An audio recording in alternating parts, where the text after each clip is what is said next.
అందరికీ నమస్కారం. Welcome to Myra Media. ఈ సార్వత్రిక ఎన్నికల్లో వైసీపీ సామాజిక న్యాయం సమన్యాయం అంటూ మరి ఒక నినాదంతో ముందుకెళ్తుంది.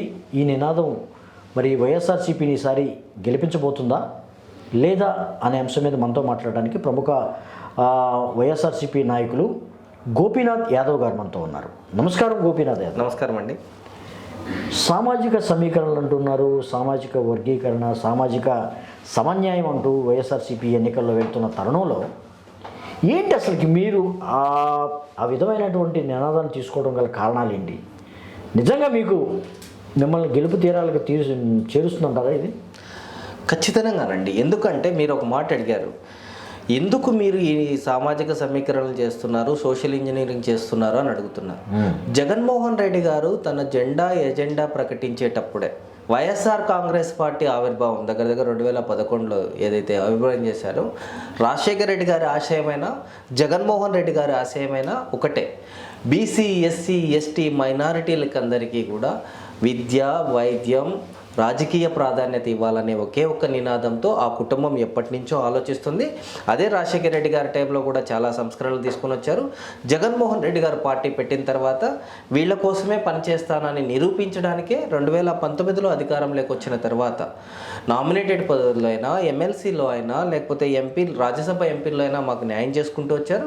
మేమేమనుకున్నామంటే నామినేటెడ్ వరకే వస్తారేమో, అధికారాన్ని రేపొద్దున్నే జనరల్ ఎలక్షన్స్ వస్తే సమీకరణలు మారిపోతాయేమో అనుకున్నాం. కానీ ఈరోజు మా నాయకుడు నిన్న 175 ఎమ్మెల్యే సీట్లు అనౌన్స్ చేసినప్పుడైనా కానీ, 25 ఎంపీ సీట్లు అనౌన్స్ చేసినప్పుడైనా కానీ 200కి గాను 100 సీట్లు ఈ బీసీ, ఎస్సీ, ఎస్టీ మైనారిటీలకి, అంటే ఆయన అంటున్న 50% ఏదైతే ఉందో ఆ 50% కంపల్సరీగా పాటిస్తూ మాకు ఈరోజు 100 సీట్లు ఆయన శాంక్షన్ చేసినప్పుడే ఆయన రెండోసారి ప్రమాణ స్వీకారం చేయడానికి రెడీ అయిపోయినాడు. ఎందుకంటే ఈరోజు ఈ రాష్ట్రంలో ఉన్న ఏ బీసీ వాళ్ళైనా, ఏ ఎస్సీ వాళ్ళైనా, ఏ ఎస్టీ వాళ్ళైనా, ఏ మైనార్టీ వాళ్ళైనా ఇంతటిగా ఒక సైడు సంక్షేమ పథకాలు ఇస్తూ, ఒక సైడు రాష్ట్రాన్ని అభివృద్ధి చేస్తూ, మూడో సైడు కూడా మాకు రాజకీయంగా ఎదుగుదలని ఇస్తున్న ఇలాంటి నాయకుడిని కాకుండా మేము ఎవరిని చూడాలి అనే దాంట్లో మా నాయకుడు ఉన్నారు. కాబట్టి ఈరోజు 48 ఎమ్మెల్యే సీట్లు బీసీలకి, 11 ఎంపీ సీట్లు, 11 ఎంపీ సీట్లు, 25 ఎంపీలు ఉన్న కాడ 5 ఎస్సీ ఎస్టీలకు పోతే 20 ఎంపీల్లో 11 అంటే 50% కంటే ఎక్కువ ఎంపీ సీట్లు బీసీలకు ఇచ్చాడు. ఇలాంటి నాయకుడిని ఎవరైనా వదులుకుంటారా? ఎందుకు బీసీలని మీరు ఎందుకు నమ్ముకున్నారు? అసలు బీసీ నినాదాన్ని మీరు ఎందుకు భుజానికి ఎత్తుకున్నారు? బీసీ నినాదాన్ని జగన్మోహన్ రెడ్డి గారు ఎందుకు నమ్ముకున్నారు అని చెప్పడానికి మీకు ఒకటి చెప్పాలండి. తెలుగుదేశం ఆవిర్భావంలో ఎన్టీఆర్ గారు ఎప్పుడైతే ఉన్నారో 83 ఆ ప్రాంతాల్లో ఆయన రాజకీయాల్లోకి వచ్చిన తర్వాత బీసీలకి ఏదో కొంచెం సహాయం చేద్దాం అనుకున్నారు. అప్పటి నుంచి 2014 వరకు బీసీ కులాలన్నీ కూడా టీడీపీతో ఉన్నమాట. అసలు ఎందుకు ఉన్నారు వాళ్ళంటే బీసీలకి వీళ్ళే చేస్తారేమో అనుకున్నారు. 2019లో జగన్మోహన్ రెడ్డి గారు బీసీ గర్జన తీసుకొని వచ్చిన తర్వాత 2019 నుంచి 2024 తర్వాత ఇంత చేసుకొని వచ్చిన తర్వాత జగన్మోహన్ రెడ్డి గారు బీసీలకి ఎందుకు ఇలా చేయాలి అనుకుంటున్నారంటే, పాదయాత్రలో ఆయన మా కష్టాలను చూశాడు. ప్రతి కులాని కష్టాన్ని ఆయన చూస్తూ వచ్చాడు.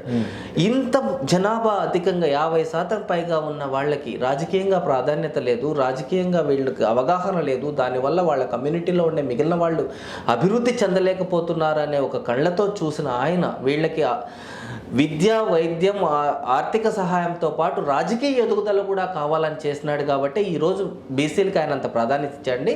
చంద్రబాబు నాయుడు గారికి, జగన్మోహన్ రెడ్డి గారికి ఒక చూస్తే సామాజికంగా సోషల్ ఇంజనీరింగ్ చేయడంలో జగన్మోహన్ రెడ్డి గారు సక్సెస్ అవుతున్నారు. అదే చంద్రబాబు నాయుడు గారు మా బీసీల పార్టీ అంటున్నాడే కానీ ఆయన మాత్రం కమ్మరాజ్యాన్ని నడిపించడానికి చాలా గ్రేట్గా ఉన్నాండి. ఎందుకు చెప్తున్నానంటే ఈ మాట, ఒకసారి మనం ఇక్కడ కూర్చొని ఉన్న ఈ మంగళగిరి కాన్స్టిట్యున్సీ కానీ, గుంటూరు పార్లమెంట్ కానీ ఒకసారి మీరు తీసుకుంటే, ఒక పార్లమెంట్లో మీకు తెలుసు ఒక ఎంపీ సీటు 7 ఎమ్మెల్యే సీట్లు ఉంటాయి, అంటే 8 సీట్లు ఉంటాయి. గుంటూరు పార్లమెంట్లో 2 ఎస్సీలు ఉన్నాయి, అవి తీస్తే మిగిలిన 6 అంటే ఒక ఎంపీ 5 ఎమ్మెల్యేలకు గాను ఈరోజు చంద్రబాబు నాయుడు గారు 5 సీట్లని కమ్మ వాళ్ళకి ఇచ్చాడు. ఒకే ఒక్క సీటు గుంటూరు ఈస్ట్ మాత్రమే ముస్లింలకు ఇచ్చాడు. అంటే ఆయన ఏ విధంగా ఆలోచిస్తున్నాడు, జగన్మోహన్ రెడ్డి గారు సామాజికంగా ఎలా ఆలోచిస్తున్నాడంటే అదే జగన్మోహన్ రెడ్డి గారు ఇదే గుంటూరు పార్లమెంట్లో మీరు చూస్తే 2 కాపులు, 2 బీసీలు, ఒక మైనారిటీ, ఒక కమ్మ, ఇలా డిఫరెంట్ కమ్యూనిటీస్, ఎక్కడ ఎవరు ఏమున్నారు, ఎక్కడ ఎవరిని మనం లీడర్గా చూడగలం, అక్కడ ఆ కమ్యూనిటీకి ఇస్తే ఆ కాన్స్టిట్యున్సీలో ఉన్న ప్రజలు ఎలా ముందుకెళ్తారు, వాళ్ళకి ఏ విధంగా తోడ్పాటు అవుతుంది అని ఆలోచించే నాయకుడు జగన్మోహన్ రెడ్డి గారు అయితే ఎక్కడ ఎవరు ప్యాకేజీలు ఇస్తారు, ఎక్కడ మా కులస్తులు ఎక్కడ పైకి వస్తే బాగుంటుంది, వాళ్ళ వల్ల నేను రాజకీయంగా లబ్ధి పొంది వాళ్ళకి ఆర్థికంగా నేను ఎలా లబ్ధి చేయాలి అనే నాయకుడు చంద్రబాబు నాయుడు గారు అవుతున్నారు. కానీ మీరు గుంటూరు ప్రస్తావన తీసుకొచ్చారు. గుంటూరు సంబంధించి కానీ కృష్ణా జిల్లాకు సంబంధించి కానీ చాలా బలమైన సామాజిక వర్గం అంటారు కమ్మ సామాజిక వర్గం. కమ్మ సామాజిక వర్గం బలంగా ఉంది కాబట్టి ఏ విధంగా బలమైన సామాజిక వర్గం ఆర్థికంగా బలంగా ఉన్నంత మాత్రాన అణగారిన వర్గాల్లో అధిక జనాభా ఉన్న మిగిలిన వాళ్ళని తొక్కేస్తామంటే ఒప్పుకుంటే సామ్రాజ్యం అని కాదు ఇక్కడ. అంటే తొక్కేడే ప్రాతిపదికని నేను అన్నాను, కానీ కాకపోతే రాజకీయాలలో ఆర్థిక పరమైన అంశాలు అయితే చాలా బలంగా ఉంటాయి, బలంగా వ్యవహరిస్తూ కూడా జరుగుతున్నా కూడా ఆర్థిక పరమైన అంశాలు చాలా బలంగా ఉంటాయి అనేది బిఫోర్ జగన్మోహన్ రెడ్డి గారు, ఆఫ్టర్ జగన్మోహన్ రెడ్డి గారు అని మాట్లాడుకుంటే బాగుంటుందండి.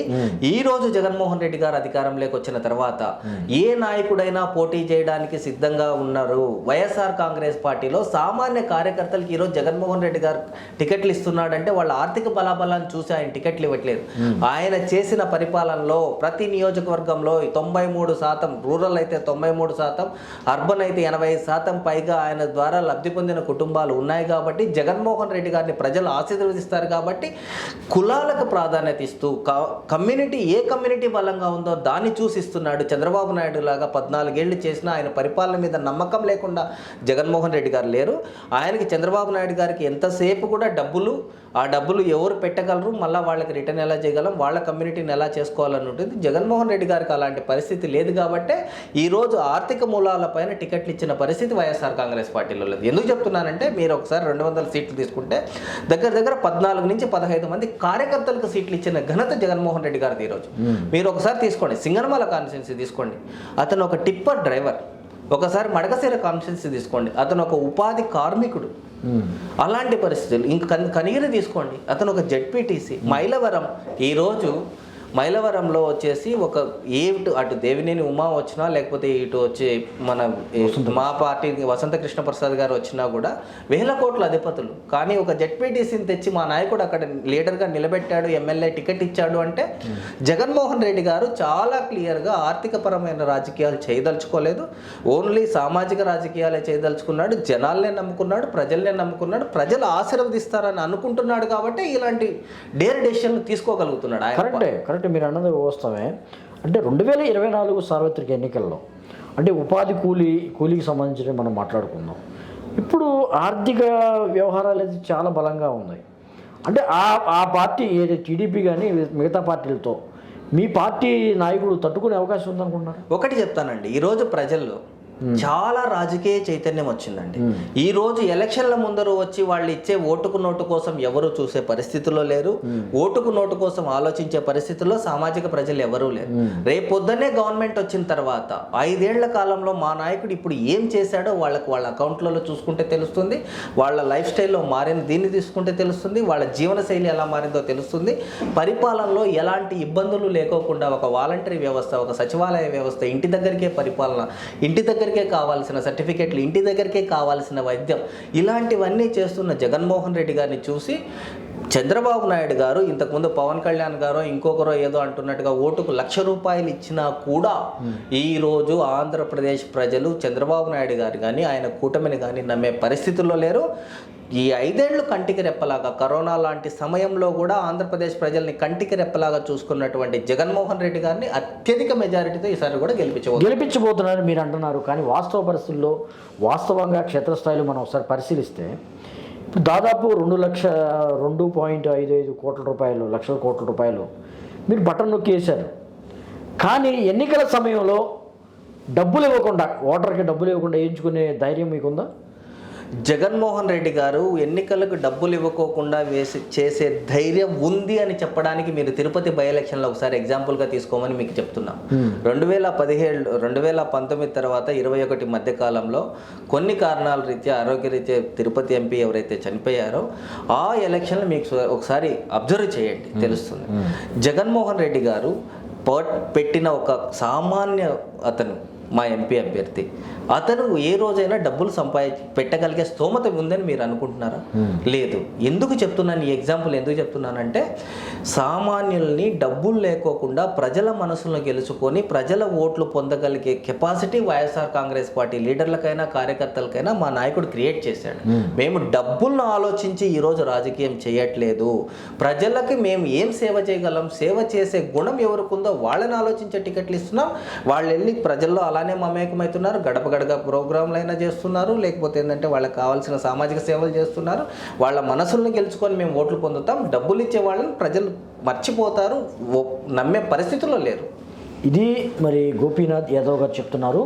ఏదైతే డబ్బు సామాజిక సమీకరణను నమ్ముకొని వస్తున్నటువంటి టీడీపీకి ఈసారి గట్టి ఎదురుదెబ్బ తలగబోతుంది. అంతేకాకుండా సామాజిక సమన్యాయం చేస్తూ ముందుకు వెళ్తున్నటువంటి వైఎస్ఆర్సీపీ ఖచ్చితంగా ఈ ఎన్నికల్లో గెలుస్తుంది. మళ్ళీ అధికారం చేపట్టబోతున్నామని కూడా గోపీనాథ్ గారు చెప్తున్న పరిస్థితి. నమస్కారం అండి. నమస్కారం.